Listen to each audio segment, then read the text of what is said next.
சூரியன் ஸ்தோத்திரம் கேட்டு வீரியமுற்றான் ஸ்ரீராமனே.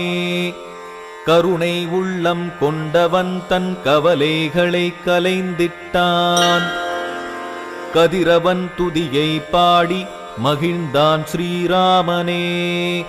மும்முறை நீரை பருகி தெம்புடன் வில்லேந்தினான். போர் செய்ய ராவணன் எதிரில் வருவதைக் கண்ணுற்றவன் வீரமாய் நிமிர்ந்தே நின்றான் ராவணன் வதம் செய்யவே. ஸ்ரீராமன் முகம் கண்டு பகலவன் உளம் குளிரவே ராவணன் முடிவை காணும் நேரம் வந்ததென்றான்.